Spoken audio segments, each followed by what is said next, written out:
Hello all. நம்ம SI எக்ஸாமில் psychology base பண்ணி நமக்கு என்னெல்லாம் ஆப்டிடியூட் அண்ட் ரீசனிங் பேஸ் பண்ணி கொஸ்டின் கேட்டிருக்காங்களோ அதெல்லாம் தாங்க ஒரு பிவைக்யூ சீரிஸாக பார்த்துட்ருக்கோம். இன்றைக்கி கிளாஸில் நமக்கு என்னெல்லாம் ப்ரீவியஸ் இயர் கொஸ்டின் கேட்டிருக்காங்கன்னு பார்க்கலாமா?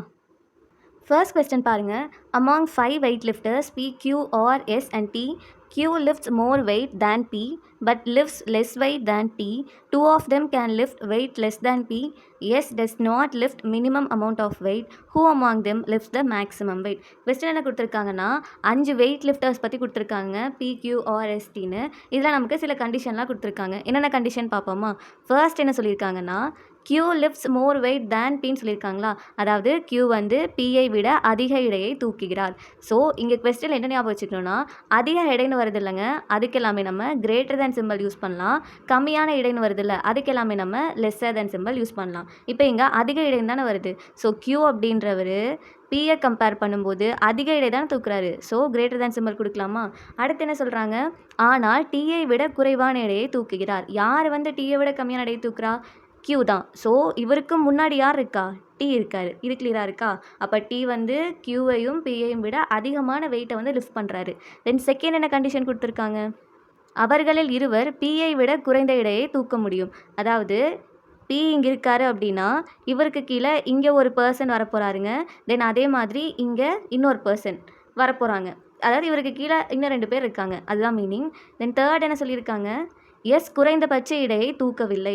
எஸ் குறைந்தபட்ச எடையை தூக்கவில்லை அப்படின்னா மினிமமாக இருக்குல்லங்க, இருக்கிறதுலையே வந்து ரொம்ப கம்மியான எடை இருக்குல்ல, அதை யார் தூக்கலைன்னு சொல்லியிருக்காங்க?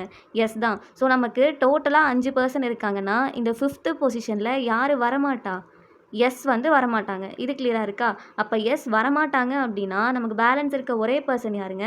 பி பற்றி தெரிஞ்சாச்சு. தென் பிக்கு அப்புறமா நமக்கு 2 பர்சன் இருக்காங்கன்னா அது வந்து நமக்கு ஆரும் எஸ்ஸும் தான். ஸோ எஸ் வரமாட்டாங்க அப்படின்னா நமக்கு இந்த 5th பிளேஸில் யார் இருந்திருப்பா? ஆர் தான் இருந்திருப்பாங்க. இது கிளியராக இருக்கா? இப்போ நம்ம இந்த எல்லா ஸ்டேட்மெண்ட்டையும் ஒரே ஸ்டேட்மெண்ட்டாக எழுதலாமா? இப்போது இங்கே ஃபர்ஸ்ட்டில் இருக்கிறதுலையே அதிகமான எடை தூக்குனது யாருங்க? T தான். இப்போ Tயையும் Pயையும் கம்பேர் பண்ணும்போது T தான் அதிகமான எடை தூக்கியிருக்காரு. ஸோ T, Q, P, Pக்கு அப்புறம் தான் நமக்கு 2 பர்சன் வந்துட்டு வரப்போகிறாங்கன்னு சொன்னாங்க. அதில் நமக்கு லாஸ்ட்டில் எஸ் இல்லைன்னு சொல்லிட்டாங்க. அப்போ எஸ் இல்லைன்னா இங்கே யார் இருந்திருப்பா? ஆர் இருந்திருப்பாங்க. இங்கே வந்து நமக்கு எஸ் இருந்திருப்பாங்க. நமக்கு கொஸ்டினை கேட்டிருக்காங்க, இவர்களில் யார் அதிகபட்ச எடையை தூக்கிறான்னு தானே கேட்டிருக்காங்க. ஸோ யாருங்க இருக்கா இங்கே ஃபர்ஸ்ட்டில்? T தானே இருக்கார். இதுக்கான ஆன்சர் என்னென்னா ஆப்ஷன் ஏ. செகண்ட் கொஸ்டின் பாருங்கள். ஒரு வாத்து 2 வாத்துகளுக்கு முன்னால் உள்ளது, ஒரு வாத்து 2 வாத்துகளுக்கு பின்னால் உள்ளது, ஒரு வாத்து மத்தியில் உள்ளது, அங்கே எத்தனை வாத்துகள் உள்ளனன்னு கேட்டிருக்காங்க. இங்கே நமக்கு நம்பர் ஆஃப் டக்ஸ் தாங்க கேட்டிருக்காங்க. நமக்கு எவ்வளோ இருக்குன்னு தெரியாது. அது தெரிஞ்சுக்கணுன்னா இந்த எல்லா வாத்துக்குமே ஒரு டிரெக்ஷன் கொடுங்க. எக்ஸாம்பிள், எல்லாமே நமக்கு டுவர்ட்ஸ் நார்த்தை நோக்கி மூவ் ஆகிற மாதிரி, அந்த மாதிரி இமேஜின் பண்ணிக்கோங்க. இப்போ ஃபஸ்ட் என்ன சொல்கிறாங்க, ஒரு வாத்து 2 வாத்துகளுக்கு முன்னால் உள்ளதுன்னா ஃபர்ஸ்ட்டு இதை வந்து டக் 1ன்னு எடுத்துக்கலாமா? 2 வாத்துக்கு பின்னாடி இருக்குன்னா இதை வந்து டக் 2ன்னு எடுத்துக்கலாம், இதை டக் 3ன்னு எடுத்துக்கலாம். ஸோ இவங்க சொன்ன ஸ்டேட்மெண்ட் படி D1 அப்படின்ற இந்த வாத்து வந்து 2 வாத்துக்கு முன்னாடி இருக்குது. கிளியராக இருக்கா? தென் செகண்ட் பாருங்கள், ஒரு வாத்து 2 வாத்துகளுக்கு பின்னால் உள்ளதுன்னு இருக்குது. ஸோ இந்த வாத்து எடுத்துக்கலாமா? ஒரு வாத்து 2 வாத்துகளுக்கு பின்னால் உள்ளதுன்னா இப்போ அவங்க எல்லாமே நார்த் நோக்கி தான் மூவ் ஆகிட்டு இருக்காங்க. அப்போது இந்த 2 வாத்துக்கும் பின்னாடி யார் இருக்கா? இந்த D3 டக் 3 வந்துட்டு இருக்கா? தென் அடுத்து என்ன சொல்கிறாங்க, ஒரு வாத்து மத்தியில் உள்ளதுன்னு சொல்லியிருக்காங்க. அப்போ மத்தியில் உள்ளதுன்னா இங்கே மிடில் யாருங்க இருக்கா? இந்த D2. கிளியராக இருக்கா? ஸோ டோட்டலாக இங்கே எத்தனை வாத்துகள் இருக்குது? 3. இதுக்கான ஆன்சர் என்னென்னா ஆப்ஷன் பி. ஃபர்ஸ்ட் கண்டிஷன் என்னது? ஒரு வாத்து 2 வாத்துகளுக்கு முன்னால் உள்ளது. ஸோ D1 அப்படின்ற இந்த வாத்து வந்து D2, D3 அப்படின்ற இந்த 2 வாத்துகளுக்கும் முன்னாடி இருக்குது. இது ஓகேவா? தென் அடுத்து என்ன சொல்லியிருக்காங்க, ஒரு வாத்து 2 வாத்துகளுக்கு பின்னால் உள்ளது. அப்போ இந்த D3 அப்படின்ற வாத்து வந்து D1, D2 அப்படின்ற இந்த 2 வாத்துக்கு பின்னாடி இருக்குது. தென் ஒரு வாத்து மத்தியில் உள்ளதுன்னா இந்த D2 அப்படின்ற வாத்து வந்து D1க்கும் D3க்கும் பிட்வீனில் இருக்குது. கிளியராக இருக்கா? நெக்ஸ்ட் சம் போகலாமா? தேர்ட் கொஸ்டின் பாருங்கள். பர்சன்டேஜ் பேஸ் பண்ணி கேட்டிருக்காங்க. If 80 is added to 80% of a number, it gives the same number. What is that number? அதாவது ஒரு எண்ணுடைய 80%ஓட 80 வந்து நம்ம ஆட் பண்ணோம் அப்படின்னா நமக்கு அதே நம்பர் வந்துட்டு கிடைக்குதுன்னு சொல்கிறாங்க. அப்போ அந்த நம்பர் என்னது? இதுதான் நம்ம கேட்டிருக்க கொஸ்டின். இதே மாதிரி கொஸ்டின் நமக்கு ரீசெண்டாக நடந்த பிசி எக்ஸாம்லேயும் கேட்டிருந்தாங்க பர்சன்டேஜ் பேஸ் பண்ணி. ஸோ இந்த சம் எப்படி சால்வ் பண்ணணும்னு பார்க்கலாமா? ஃபஸ்ட் என்ன சொல்கிறாங்க, ஒரு எண்ணின் 80%உடன் 80 கூட்டும் போதுன்னு சொல்கிறாங்களா, அந்த தெரியாத நம்பரை நம்ம எக்ஸ்ன்னு வச்சுக்கலாமா? ஸோ எக்ஸோட 80 80% சொல்லியிருக்காங்க. ஒரு எண்ணின் 80% எப்படிங்க எழுதலாம்? 80/100 எழுதலாமா? ஒரு எண்ணின் 80% உடன் 80ஐ கூட்டும்போது, அப்போது 80 ஆட் பண்ணலாமா? 80ஐ கூட்டும்போது அதே எண் கிடைக்குதுன்னு சொல்கிறாங்க. அதே எண்ணா இதுங்க, இந்த எக்ஸ் தான். கிளியராக இருக்கா?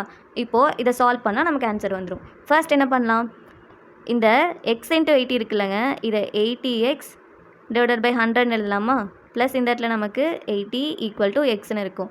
இப்போது இந்த ஜீரோக்கு இந்த ஜீரோ கேன்சல் ஆயிரும். தென் இந்த 2 டேபிளால் இருக்குல்லங்க, இந்த 8ஐ 2ஆல் அடிச்சிங்கன்னா 4 வரும். தென் இங்கே 5ன்னு வருமா? இப்போ உங்களுக்கு ஈக்குவேஷன் எப்படி இருக்குது? 4x/5 ப்ளஸ் 80 ஈக்குவல் டு எக்ஸ்ன்னு இருக்குது. இப்போ மிக்ஸ்டு ஃப்ராக்ஷன் இருக்குல்ல, கலப்பு பின்னத்தில் இருக்குல்ல, இதை ஃப்ராக்ஷனாக மாற்றுவோமா? எப்படி மாற்றலாம்? 5 இன்ட்டு 80 என்னதுங்க? 80 இன்ட்டு 5னா இங்கே 0 இருக்கும். 8 இன்ட்டு 5 40. ஸோ 400ன்னு இருக்குமா? இப்போது 400ஓட நம்ம அடுத்து மேலே இருக்க நியூமரேட்டில் நம்ம என்ன பண்ணணும்? ஆட் பண்ணணும். So 400 plus 4x/5 equal to எக்ஸ்ன்னு இருக்குமா? இப்போ இந்த 5ஐ நம்ம இந்த எக்ஸுக்கிட்ட, அதாவது ஈக்குவல் டுக்கு அந்த சைட் போச்சுன்னா நியூமரேட்டரில் போகும். அப்போது 400 ப்ளஸ் 4x ஈக்குவல் டு 5xன்னு இருக்கும். இப்போ நமக்கு தேவை எக்ஸ் தான். அப்போ எக்ஸ் எல்லாம் ஒரு பக்கம், நம்பர்லாம் ஒரு பக்கம் இருக்கட்டும். 400 ஈக்குவல் டு 5x. இந்த ப்ளஸ் 4x ஈக்குவல் டு இந்த சைடு வந்தால் மைனஸ் 4xா? அப்போது எக்ஸ்ன்னு இருக்குமா? அப்போ எக்ஸோட வேல்யூ என்னதுங்க? 400. கிளியராக இருக்கா? இதுக்கான ஆன்சர் என்னது? Option B. இது நம்ம ஈக்குவேஷன்லாம் ஃபார்ம் பண்ணி சால்வ் பண்ணணும் அப்படின்னா இந்த மாதிரி சால்வ் பண்ணலாம். கிளியராக இருக்கா? ஃபஸ்ட் என்ன பண்ணோம்? ஒரு நம்பரோட 80% எடுத்து அதை 80ஆல் ஆட் பண்ணால் நமக்கு அதே நம்பர் தான் கிடைக்குன்னு சொன்னாங்க. ஸோ இது மிக்ஸ்டு ஃப்ராக்ஷன் இருந்துச்சு, அதை ஃப்ராக்ஷனாக மாற்றி எக்ஸோட வேல்யூ ஃபைண்ட் அவுட் பண்ணால் 400ன்னு வருது. இது எப்படி சிம்பிளாக சால்வ் பண்ணணும்னு பார்க்கலாமா? இப்போ ஆப்ஷன்லேருந்து சால்வ் பண்ணணும்னா, இப்போ நான் 400 ஆன்சரே எடுத்துக்கிறேன். இப்போது 400 தான் அந்த நம்பர். அந்த நம்பருடைய 80%. 80% என்னங்க வரும்? இந்த ஜீரோக்கு இந்த 2 ஜீரோ கேன்சல் பண்ணலாமா? இப்போ 8 இன்ட்டு 4 என்னது? 32. ஸோ இங்கே நமக்கு ஒரு ஜீரோ இருக்குது. 320ன்னு இருக்கா? இப்போ நம்ம இந்த 80% இது வரையும் சம் முடிச்சாச்சு. ஒரு எண்ணின் 80% உடன் 80ஐ கூட்டும் போதுன்னு இருக்குல்ல, இப்போ இந்த 320ஓட 80 ஆட் பண்ணால் என்ன வரும்? 0 1 400. பாருங்கள், நம்ம எடுத்துக்கிட்ட நம்பர் 400 தான். நமக்கு கிடைச்ச நம்பர் என்னது? அதுவும் 400 தானே. ஸோ இது ரெண்டுமே நமக்கு எப்படி இருக்குது? சேமாக தானே இருக்குது. இதுக்கான ஆன்சர் என்னென்னா ஆப்ஷன் பி. இந்த மாதிரி கூட நீங்கள் ஆன்சர்லேருந்து சால்வ் பண்ணலாங்க. எது உங்களுக்கு சிம்பிளாக இருக்கோ அந்த மாதிரி சால்வ் பண்ணிக்கோங்க. நெக்ஸ்ட் சம் பார்க்கலாமா? நெக்ஸ்ட் கொஸ்டின் பாருங்கள், நமக்கு நம்பர் சீரீஸ்லேருந்து கேட்டிருக்காங்கங்க. என்னெல்லாம் கொடுத்துருக்காங்க பாருங்கள். 15 17 20 22 25. நமக்கு இங்கே என்ன நம்பர் வரும் தான் கேட்டிருக்காங்க. ஃபைண்ட் அவுட் பண்ணுவோமா? இப்போது ஒரு நம்பர் எடுத்துக்கிட்டிங்கன்னா அதுக்கு பக்கத்தில் இருக்க நம்பருக்கும் இந்த நம்பருக்கும் என்ன ரிலேஷன் பாருங்கள். இங்கே 15 இருக்குங்க, இங்கே நமக்கு 17 இருக்குது. So +2 increase ஆகிருக்கா? 15 +2 நமக்கு 17. ஸோ +2 இன்க்ரீஸ் ஆகிருக்கு. தென் இந்த 17ஐயும் இந்த 20யும் எடுத்துக்கோங்க. எவ்வளோ நம்பருங்க இன்க்ரீஸ் ஆகிருக்கு? +3 இன்க்ரீஸ் ஆகிருக்கு. கிளியராக இருக்கா? 17 + 3 20. தென் அடுத்து இந்த 20ஐயும் 22ஐயும் கனெக்ட் பண்ணுங்கள். +2 இன்க்ரீஸ் ஆகிருக்கு. கிளியராக இருக்கா? இப்போ நமக்கு ஒரு பேட்டர்ன் வருது. +2வும் +3யும் ஆல்டர்னேட்டிவாக வர மாதிரி இருக்குது. இது கன்ஃபார்மான்னு செக் பண்ணுவோமா? 22 + 3 என்னங்க? 25. அப்போது நமக்கு பேட்டர்ன் என்ன இருந்திருக்கு? +2 +3 ஆல்டர்னேட்டிவாக நமக்கு மாறி மாறி வருது. இப்போது இங்கே நமக்கு +3 இருக்குங்க. அப்போ அடுத்து இங்கே என்ன வரணும்? +2 தானே வரணும். 25 + 2 என்னது? 27. இதுக்கான ஆன்சர் என்னது? Option C. நெக்ஸ்ட் கொஸ்டின் பாருங்கள். நம்ம ஆப்டிடியூட் அண்ட் ரீசனிங் பேஸ் பண்ணி பார்த்தோம். இப்போ இங்கிலீஷ்லேருந்து ஒரு கொஸ்டின் பார்க்கலாம். நமக்கு எதுலேருந்து கொஸ்டின் கேட்டிருக்காங்க? கொஸ்டின் டேக்லேருந்து நமக்கு கொஸ்டின் கேட்டிருக்காங்க. கொஸ்டின் என்னது? Nobody called. இதுதான் நம்ம கேட்டிருக்க கொஸ்டின். இதோடைய டேக் என்னது நமக்கு கேட்டிருக்காங்க. இப்போ ஜென்ரலாக கொஸ்டின் டேக்னா என்னென்னு பார்க்கலாம். அது பார்த்துட்டு இதுக்கான ஆன்சர் என்னதுன்னு பார்ப்போம். இப்போ கொஸ்டின் டேக் அப்படின்னா நமக்கு ஒரு ஸ்டேட்மெண்ட் கொடுப்பாங்கங்க. இந்த ஸ்டேட்மெண்ட் கொடுத்துட்டு இது பாசிட்டிவாக இருந்துச்சு அப்படின்னா இதுக்கான டேக் எப்படி இருக்குன்னா நமக்கு நெகட்டிவாக இருக்குங்க. இப்போ பாசிட்டிவ் அப்படின்னா என்னென்னா, ஒரு சென்டென்ஸ் எடுத்துக்கிட்டிங்கன்னு வைங்க. அந்த சென்டென்ஸில் உங்களுக்கு நாட், அதாவது இந்த மாதிரி உங்களுக்கு வேர்ட் வந்திருக்கக்கூடாது. நோ, நாட், இந்த மாதிரி நெகட்டிவான வேர்ட்ஸ் வந்திருக்கக்கூடாது. அப்படி வரலன்னா நம்ம அதை பாசிட்டிவ் ஸ்டேட்மெண்ட்டுன்னு சொல்லுவோம். ஸோ பாசிட்டிவாக ஸ்டேட்மெண்ட் இருந்துச்சுன்னா அதுக்கான டேக் நமக்கு எப்படி இருக்கணும்னா நெகட்டிவாக இருக்கணும். அதாவது இந்த இடத்துல நமக்கு நாட் வந்திருக்கணும். ஓகேவா? இங்கே வரக்கூடாது, இங்கே வந்திருக்கணும். சப்போஸ் இது அப்படியே ரிவர்ஸாக கூட இருக்கும். ஸ்டேட்மெண்ட்டில் உங்களுக்கு நெகட்டிவாக இருக்குன்னு வைங்க. அதாவது இங்கே உங்களுக்கு நாட் இருக்குது. ஸோ நாட் இருந்துச்சு அப்படின்னா இதோட டேக் நமக்கு பாசிட்டிவாக இருக்கணும். கிளியராக இருக்கா? அப்போது இங்கே நமக்கு நாட் இருக்கக்கூடாது. சிம்பிள். கொஸ்டினில் நாட் இருந்துச்சுன்னா டேக்கில் நாட் இருக்கக்கூடாது. தென் கொஸ்டினில் நாட் இல்லை அப்படின்னா உங்களுக்கான டேக்கில் நாட் இருக்கணும். இது கிளியராக இருக்கா? இதுதான் பேசிக். நமக்கு இங்கே நோபடி கால்டுன்னு ஒரு கொஸ்டின் கொடுத்துருக்காங்களேங்க, இது வந்து ஸ்பெஷல் கேஸ். நம்ம புக்கில் பார்க்கும்போது டீட்டெயிலாக பார்க்கலாம். இப்போ இது எப்படி இது வந்து ஸ்பெஷல் கேஸ்னு மட்டும் நான் சொல்கிறேன்.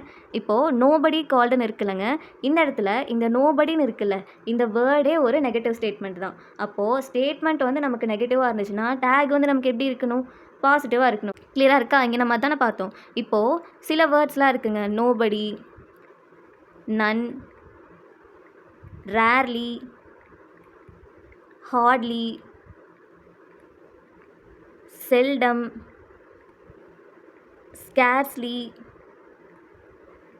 நெய்தர். இந்த மாதிரி வேர்ட்ஸ் வந்துச்சுன்னா நமக்கு அந்த சென்டென்ஸே எப்படி தாங்க இருக்கும்? நெகட்டிவாக தான் இருக்கும். கிளியராக இருக்கா? இப்போ நீங்கள் பார்க்கிங் டாக் செல்டம் பைட்ஸ் அப்படின்னு ஒரு ப்ராவர்ப் இருக்குது. குறைக்கிற நாய் கடிக்காதுன்னு ஒரு ப்ராவர்ப் இருக்குல்ல, அங்கே உங்களுக்கு இந்த செல்டம் அப்படின்ற வேர்டு வந்துட்டு இருக்குது. இப்போ அந்த ஸ்டேட்மெண்ட் வந்து உங்களுக்கு பாசிட்டிவாக நெகட்டிவாக? செல்டம் அப்படின்ற வார்த்தை இருக்குது. ஸோ செல்டம் அப்படின்னா என்னது? நமக்கு இங்கே நெகட்டிவானது தான். ஸோ அதோட டேக் உங்களுக்கு என்ன வரணும்? பாசிட்டிவாக இருக்கணும். இங்கே நமக்கு என்ன வேர்டுங்க இருக்குது? நோபடி அப்படின்ற வேர்டு தான் இருக்குது. இப்போ நோபடி கால்ட் அப்படின்னா நமக்கு டேக்கில் நாட் வந்திருக்கக்கூடாது. அப்போ நாட் வர ஆப்ஷன்லாம் எலிமினேட் பண்ணலாமா? பாருங்கள், பியூ வராது, நமக்கு டியூ வராது. அப்போது ஏவா இல்லை சியான்னு மட்டும் நம்ம செலக்ட் பண்ணால் போதும். அதை எப்படி செலக்ட் பண்ணணும்னா, இங்கே நமக்கு கால்டுன்னு இருக்குல்லங்க, அந்த மாதிரி வேர்பை பேஸ் பண்ணி தான் நம்ம வந்து டேகை வந்து செலக்ட் பண்ணணும். இப்போ நாட் எலிமினேட் பண்ணிடுறீங்க. தென் அடுத்தது இங்கே நமக்கு டூ இருக்குது, டிட் இருக்குது, இதெல்லாம் நமக்கு வேர்ப் தானே. ஸோ ஒரு வேர்பை நீங்கள் எப்படி செலக்ட் பண்ணணும்னா, கொஸ்டினில் கேட்டிருக்க அந்த வேர்புக்கான இங்கே ஆன்சரில் என்ன வருமோ அதே வேர்பில் தான் வந்துட்டு இருக்கணும். இப்போ எக்ஸாம்பிள் பாருங்கள், இங்கே உங்களுக்கு கால்டு அப்படின்னு இருக்குது. இங்கே ஈடின்னு வந்தாவே என்னதுங்க? இது பாஸ்ட் டென்ஸ் தானே. கிளியராக இருக்கா? இது என்னது? Past tense. அப்போது நமக்கு டேகும் எப்படி தான் இருக்கணும்? பாஸ்ட்டாக தான் இருக்கணும். இங்கே நமக்கு டூ இருக்குங்க. தென் ஆப்ஷன் சியில் நமக்கு டிட் இருக்குது. இதில் டூ பாஸ்ட்டா டிட் பாஸ்ட்டா? டிட்டு தான் பாஸ்ட் டென்ஸ். கிளியராக இருக்கா? இதுக்கான ஆன்சர் என்னது? Did they. ஓகேவா? இது வந்து நம்ம புக்கில் டீட்டெயில்டாக எல்லா ஸ்பெஷல் கேஸஸ்க்குமே வந்து எக்ஸ்ப்ளனேஷனோட கொடுத்துருப்பாங்கங்க. நம்ம இப்போ டேர்ம் வைஸ் புக் பார்த்துட்ருக்கோம்ல, ஸோ அந்த சாப்டர் வரும்போது நம்ம அதை டீட்டெயில்டாக பார்க்கலாம். தேங்க்யூ.